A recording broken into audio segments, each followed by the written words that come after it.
제가 엊그저께 이제 우니클리닉에 잠시 다녀왔는데, 거기 다녀오는 그 길에서 어떤 독일분 여자분 두 분이, 한 분은 눈물을 흘리시고 나머지 한 분은 계속 어깨를 두드리면서 위로하고 가는 모습을 보았습니다. 그런데 다리 하나만 건너면, 우니클리닉에서 다리 하나만 건너면 짜일거리 나오고, 거기에서는 사람들이 바삐 움직이면서 도대체 그 다리 하나 전에 어떤 일이 벌어지는지 아무도 모릅니다. 절박함이 우리 주변 한가운데 있다는 것을 알지 못해요. 강 하나 사이에 두고 있습니다. 다리 하나 사이에 두고 있어요. 그런데 우리는 마치 짜일거리에 우리의 힘대로 마음껏 살아갈 수 있는 것처럼 생각하고 있습니다. 그러나 그렇지 않습니다. 우리 인생의 삶 가운데에는 절박함이 도사리고 있습니다. 그 절박함이 언제 나올지 몰라요. 바로 그때 우리는 어떻게 살 것인가? 이 절박함을 나에게는 오지 않겠지라고 생각하는 것만큼 어리석은 게 어디 있습니까? 그 절박함을 살아가기 위해서 때문에 우리는 감사할 수 있어야 됩니다. 오늘 본문의 말씀을 보시면 예수님께서 예루살렘으로 가실 때 사마리아와 갈릴리 사이로 지나가시다가 한 마을에서 벌어진 일입니다. 예수님은 항상 예루살렘이에요. 예루살렘의 목적, 그리고 그것이 목표예요. 그곳을 향해 가시는 겁니다. 여러분, 우리와 같지 않습니까? 여러분들이 어떤 경로를 통해 가든지, 어떤 삶의 길을 택하든지, 내가 대학 전공을 뭘 하든지 다 우리는 마지막 순간이 있습니다. 다 거기로 가는 거예요. 어떤 직장을 갖고 살든지, 누구와 함께 결혼을 하든지, 어떤 지역에 살든지 모두가 같습니다. 예외는 한 사람도 없습니다.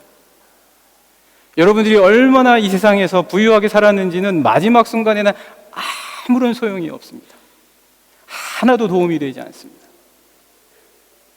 여러분이 어떻게 즐겁게 누리면서 이 땅에서 안 해본 것 없이 다 해보고 살아간 것조차도 여러분의 마지막 순간에는 아무런 쓸모가 없습니다. 박사학위를 2개, 3개 갖고 있은들 아무런 소용이 없어요. 여러분의 삶에서 진짜 중요한 것은 이 마지막 때에 내가 누구의 손에 잡혀 있게 될 것이고, 내가 누구에게 의지할 수밖에 없는가를 지금 알고 있어야 된다는 겁니다. 우리가 가는 곳은 다 그곳입니다. 예수님이 가시는 곳도 예루살렘이에요. 그곳을 사마리아를 통과해서 가시든 갈릴리로 가시든 다 똑같습니다. 저는 우리 영락의 모든 성도님들이 이러한 지혜가 있으시기를 간절히 축복합니다. 내 삶에 가는 길, 구체적으로 어떤 길일지는 아무도 모르지만 마지막은 다 압니다. 그 마지막의 삶의 길에 대해서 우리가 지금부터 잘 준비하시는 영적인 우리 영락의 모든 성도님들이 분명히 되실 줄 믿습니다. 이 사마리아와 갈릴리 사이로 가시다 보니까 그 마을에는 분명히 사마리아 사람도 있고 갈릴리 사람도 있었을 거예요. 그런데 갈릴리에는 당시 유대인들이 많이 살고 있었습니다. 그러니까 이 한 마을에는 사마리아 사람인 이방인만이 아니라 유대인도 역시 살고 있었을 것이다 라고 추정을 해볼 수가 있습니다. 제가 예전에 룩셈부르크에서 잠시 목회를 했었습니다. 룩셈부르크에는 룩셈부르크 사람이 별로 없어요. 거의 전 국민의 절반이 외국 사람이에요. 프랑스 사람, 독일 사람, 이태리 사람, 굉장히 많은 사람들이 와서 살고 있습니다. 만나면 룩셈부르크 사람인 줄 알지만 그렇지 않은 경우가 많이 있습니다. 지금 예수님이 가신 이 한 마을의 상황도 그렇다라는 것이죠. 그런 마을에 가셨습니다. 그런데 마을 입구에 들어서자마자 나병 환자 10명을 만나시게 됩니다. 아까도 말씀드렸던 것처럼 도심과 외곽 차이밖에는 없어요. 이 마을 안에는 이 한 마을 사람들이 같이 어울려서 아무런 일이 없는 것 같이 살고 있지만 그 마을 입구의 외곽에서는 지금 나병 환자 10명이 있다라는 것이죠. 언제든 그렇게 될 수 있는 삶이다. 거기서 나병 환자 10명을 만났습니다. 이들이 누구인지는 알 수 없어요. 옷차림도 많이 헤어졌을 것입니다. 만약 이 나병이 깊었으면 얼굴 형태라든지 또한 몸도 어디에서부터 도대체 이 사람이 왔고 누구며 무엇을 하던 사람인지 알 길이 없을 것입니다. 그런 사람들 10명이에요. 이들은 그냥 나병 환자입니다. 다른 것, 예전에 누구였는지는 중요하지 않아요. 그 가문의 혈통이 누구였는지도 여기서 말하고 있지 않습니다. 왜냐하면 그거는 더 이상 중요하지 않기 때문입니다. 여러분, 뭐가 중요합니까? 오늘 우리들의 삶에서 무엇이 우리에게 가장 소중합니까? 여러분이 소중하게 여기던 것들이 더 이상 중요하게 여겨지지 않는 때가 온다라는 것이에요. 그때 이들이 소리를 높여서 멀리 서서 예수 선생님이여 우리를 불쌍히 여기소서 이렇게 외칩니다. 가까이 다가가지도 못하는 거예요. 나병 환자니까요. 그리고 예수님이 자신들을 알아볼 수 있도록 크게 소리칠 뿐입니다. 예수 선생님이여 우리를 불쌍히 여기소서. 여기서 예수 선생님이라고 한 것으로 보아 분명히 이 나병 환자들 10명은 어디선가 예수님에 대한 소식을 들었을 것 같습니다. 그래서 예수 선생님, 여기 선생님이라는 말은 나의 마스터, 나의 로드, 내 주님, 내 주인이시여 굉장히 자기의 마치 신앙의 고백을 드리고 있는 것이나 마찬가지입니다. 그리고 나서 우리를 불쌍히 여기소서.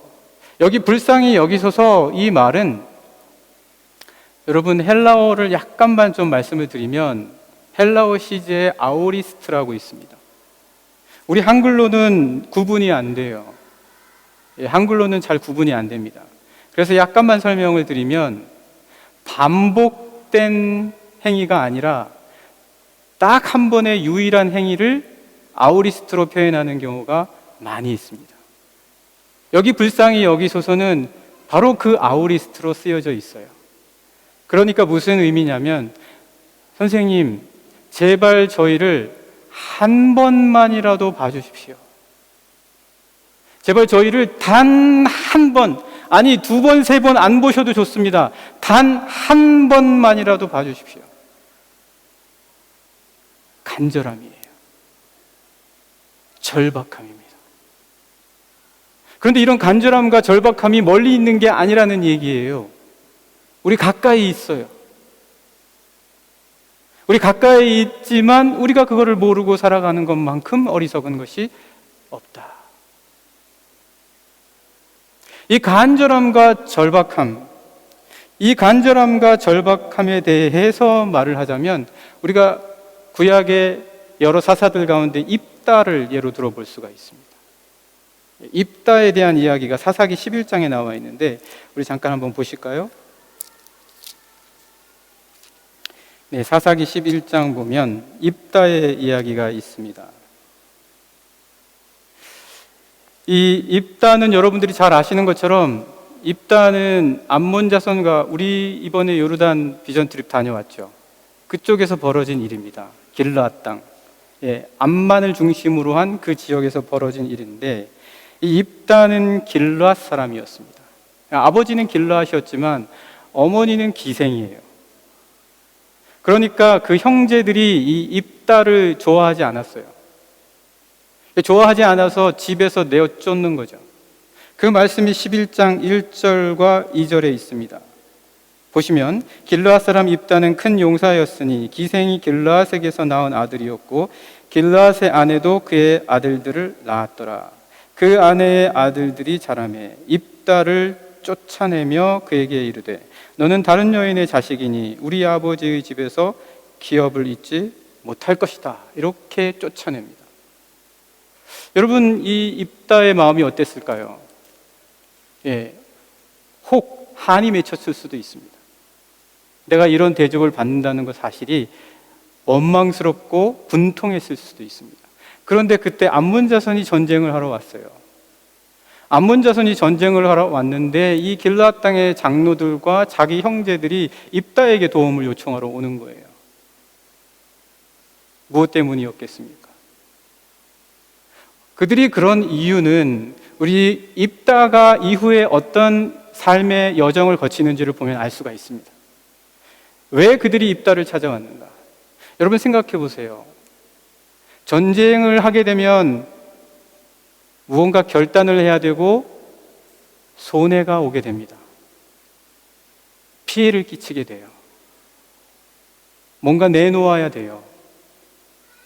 자, 그러면 이 입다의 형제들이 자신들이 그 용맹스러운 가문의 본 자녀들이었다면 스스로 나가서 전쟁을 할 수 있어야 되지 않습니까?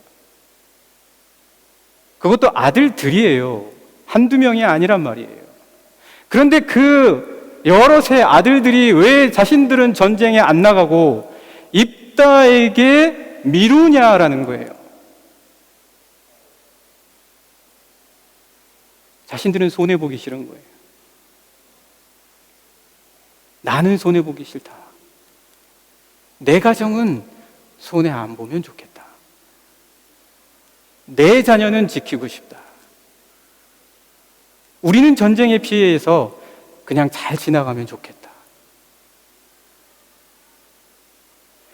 여기에서 이런 마음을 갖고 있다면 이 입다의 형제들을 통해서는 도저히 돌파구가 생기지 않습니다. 입다는 어떻게 했습니까? 입다는 여러분 잘 아시는 것처럼 11장 30절 말씀 한번 보실까요? 11장 30절 말씀입니다. 우리 같이 한번 읽어보죠. 11장 30절 말씀 여러분과 제가 같이 읽겠습니다. 시작. 그가 여호와께 서원하여 이르되 주께서 과연 암몬 자손을 내 손에 넘겨주시면 내가 암몬 자손에게서 평안히 돌아올 때에 누구든지 내 집 문에서 나와서 나를 영접하는 그는 여호와께 돌릴 것이니 내가 그를 번제물로 드리겠나이다 하더라. 여기서 여호와께 돌려드린다는 것은 감사하겠다라는 거예요. 지금 입다는 절박합니다. 하나님의 은혜가 아니고서는 이 모든 위기의 상황에서 우리 가문과 민족과 우리 이스라엘을 건져낼 수 있는 길이 전혀 없다. 여기서 어떻게 우리 민족이 나음을 얻을 것인가? 어떻게 길이 열릴 것인가? 그래서 입다의 이름의 뜻은 그가 여신다. 그가 여신다. 하나님께 감사하기 때문에 나의 가장 처음으로 맞이하는 누구든지조차 하나님께 드리겠습니다. 이러한 희생이 없이는 결코 열릴 수 없는 이 상황을 주님, 제가 비록 서자이지만 쫓겨났지만 주님 이 어려움을 열 수 있도록 인도해 주십시오. 여러분, 감사하면 바보 같은 소리로 들린다 세상 사람들이 말할지 모르나 열립니다. 상황이 열린단 말이에요. 내 안에 감사가 사라지면 여러분은 적이 더 많아져요. 암몬 자손이 더 많아진단 말이에요. 하나님께 감사하십시오. 그 감사가 나를 지배하게 만드십시오. 감사가 무엇입니까? 유카리스테오. 유카리스테오. 여기 이 말이 어디서 나왔습니까? 카리스. 은혜. 유카리스테오는 은혜가 내 안에서 역사하게 해주십시오, 이 뜻입니다. 그러니까 감사라는 말의 뜻은 은혜가 내 안에서 역사하게 해주십시오라는 말의 뜻이다라는 것입니다. 여러분 감사하시겠습니까? 감사하시겠습니까? 감사는 내가 마치 무언가를 크게 드리는 것 같지만 여기 입다가 이야기하지 않습니까? 내가 하나님께 돌려드리겠습니다. 내가 하나님께 돌려드리겠습니다. 내 안에서 역사하시는 하나님의 은혜를 느끼게 해 주십시오. 유카리스테요. 그때 어떤 일이 벌어집니까? 카리스마. 다 같은 카리스에서 나온 말 아닙니까? 카리스마, 은사, 하나님의 선물.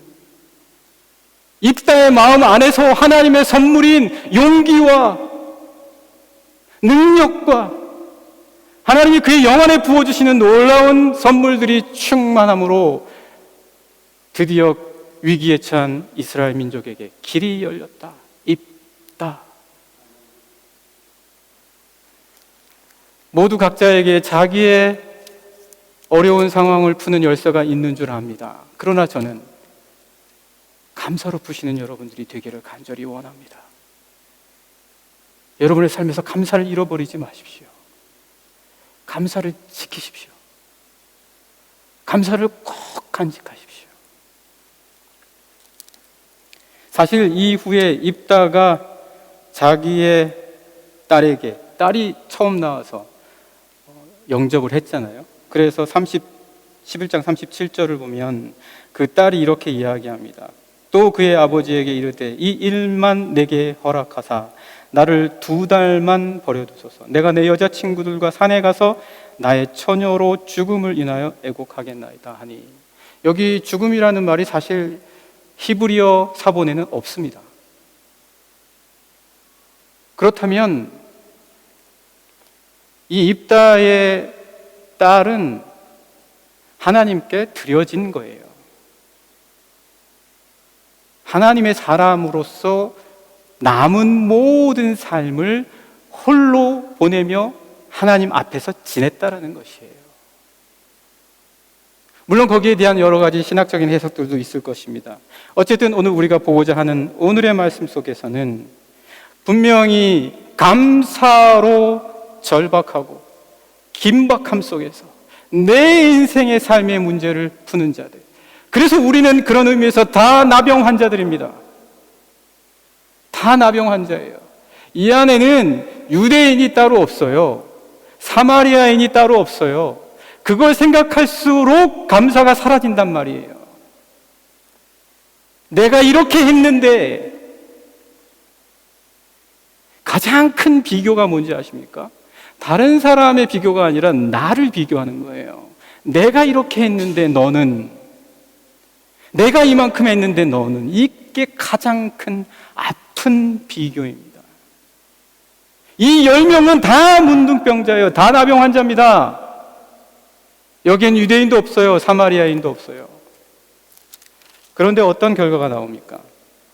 14절 말씀부터 보시면, 함께 보실까요? 14절 말씀이요. 네, 여러분과 제가 같이 한번 읽어보겠습니다. 본문 누가복음 17장 14절입니다. 같이 읽겠습니다. 시작. 보시고 이르시되 가서 제사장들에게 너희 몸을 보이라 하셨더니 그들이 가다가 깨끗함을 받은지라. 왜 바로 그 자리에서 깨끗하게 안 하셨냐라는 거예요. 주님이 그런 능력이 없으십니까? 바로 일어서라고 하시잖아요. 달리다 쿰 바로 하시잖아요. 에바다 바로 말씀하시잖아요. 왜 여기서는 바로 안 고치시고 제사장들에게 너희 몸을 보여라, 왜 이렇게 말씀하십니까? 오늘 우리가 하나님께 기도합니다. 그래, 기도하는데 나아요. 그런데 바로 안 나요. 기도하자마자 나오면 이게 하나님께서 나를 낫게 해주셨다는 거 너무 분명히 잘 알아요. 그런데 기도하다가 치료도 받고 상담도 받고 일하다가 나오면 이게 하나님이 고쳐주신 건지, 내가 치료를 잘 받아서 다행히 나은 건지, 아니면 내가 마음을 편하게 하고 스트레스를 없애서 나은 건지 헷갈리기 시작하는 거예요. 사실 내가 치료를 받으면서 나을 때에 하나님께서 이 모든 것을 창조하시고 빚으신 능력이요 권능이시다라는 사실을 인정하고 있으면 하나님께 감사의 고백을 먼저 하지 않을 수가 없습니다. 나에게 도움을 주고 치료해 준 사람들에게도 마찬가지로 감사해요. 하지만 어떤 경우는 나를 치료해 준 사람들조차 놀랄 때가 있단 말이에요. 그분들은 단지 나의 치유와 치료에 증인 역할만 할 때도 있어요. 왜요? 참된 치유자가 따로 있으니까. 그런데 여기 나와 있는 사람 중에 그 사실을 안 사람이 누구냐? 15절의 말씀을 한번 보시죠. 15절. 가다가 깨끗함을 받았는데 15절 말씀 같이 읽겠습니다. 시작. 그 중에 한 사람이 자기가 낳은 것을 보고 큰 소리로 하나님께 영광을 돌리며 돌아왔다. 분명히 10사람이 다 깨끗함을 받았어요. 물론 그 10사람이 다 깨끗함을 받은 줄은 알았을 거예요. 그런데 자기가 낳은 것을 알았다고 하는 사람은 한 사람이에요. 자기가 낳은 것을 알았다라고 기록된 사람은 한 사람뿐이다. 이게 누가 고치시고 치유하신 것인지를 알게 된 사람은 한 사람이다라는 거예요. 여러분, 여러분의 삶에서 많은 감사한 일들이 있을 거예요. 그 모든 감사한 일들이 어디에서 비롯됐는지를 알 수 있는 분들이 되시기를 간절히 축복합니다. 그러면은 이 사람들은 세상의 사람들에게 감사하지 않는다? 아니요, 저는 더 감사할 수 있는 사람들이 되리라고 분명히 믿습니다. 왜요? 하나님께서 여러 통로를 통해서 치유해 주셨다는 것을 더 알기 때문에 모든 사람들을 감사의 마음으로 대하게 되는 거예요. 감사할 수 있는 사람은 모든 사람에게 감사로 대합니다.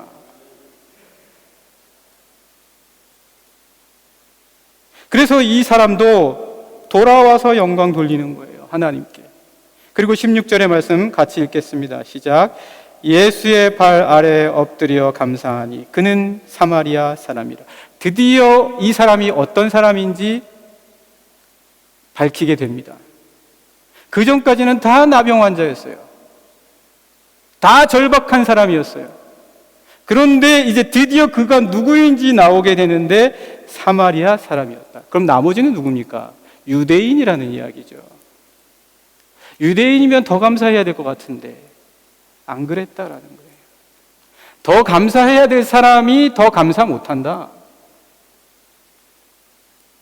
더 감사하고 하나님께 절박하게 나와야 될 사람이 그렇게 못한다. 왜요? 나는 유대인이니까. 오늘 감사라는 것은 우리가 누구인지와 아무 상관이 없습니다, 여러분. 내가 뭘 했는지 간에 아무런 그것이 문제가 될 것이 들어올 틈이 없습니다. 그것이 있으면 감사에 도움이 안 돼요.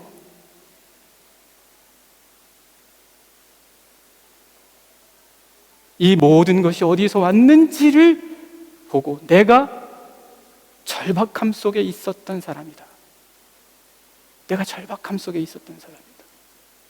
이것이 여러분의 영혼을 유익하게 해줍니다.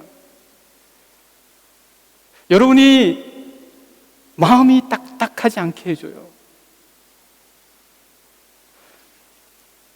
오늘 말씀 보시면 결국 그래서 예수님께서 이렇게 말씀을 하십니다. 17절 말씀부터 함께 보실까요? 17절 말씀부터 함께 읽겠습니다. 시작.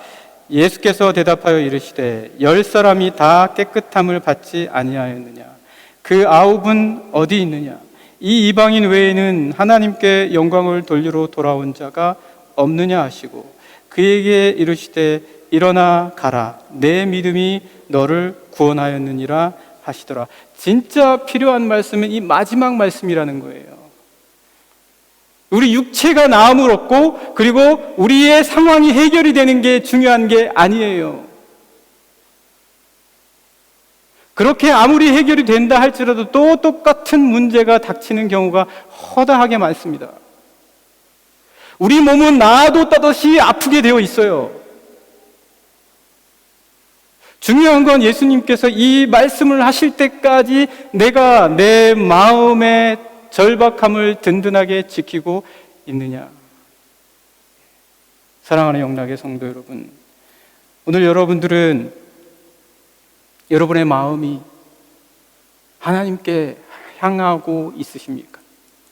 하나님께로의 감사함 있으십니까? 그렇다면 나타납니다. 주변 사람들에게 감사합니다. 반드시 나타나게 되어 있습니다. 여러분 꼭 감사하십시오. 감사하시겠습니까? 옆에 사람에게 고마워라고 한번 해보십시오.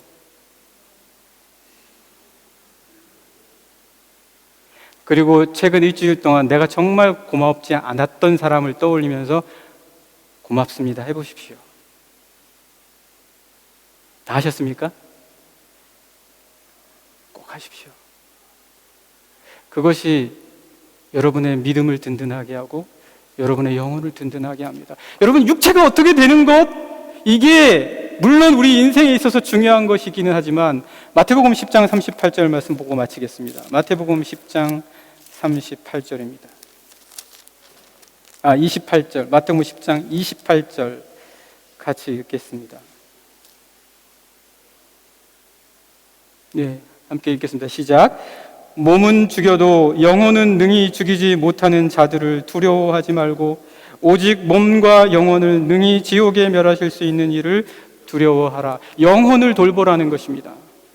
영혼을 돌보십시오. 우리 육체도 중요하지만 여러분의 영혼이 망가지면 육체는 순식간에 무너집니다. 사랑하는 우리 영락의 여러 성도님들, 서로의 영혼을 위해서 기도해 주시고 그 영혼이 든든함으로 범사가 잘 되고 강건할 수 있는 자들이 될 수 있도록 항상 깨어있고 그리고 기도해 주셔야 됩니다. 우리 추수감사주의 여러분 잊지 마시고 감사를 회복하시는 9명 다시 돌아간, 뭐 때문에 돌아갔는지 모르겠습니다. 그러나 분명 자신들이 유대인이요 유대인의 율법으로 다시 돌아갔거나, 또 유대인들 여러분 특징 아시죠? 예수님을 인정하지 않는 거예요. 예수님을 감사의 대상으로 보지 않는 거예요. 그렇지 않고 오히려 주님께 우리의 삶에 감사를 드리실 수 있는 우리 영락의 모든 성도님들 되시기를 간절히 축복합니다.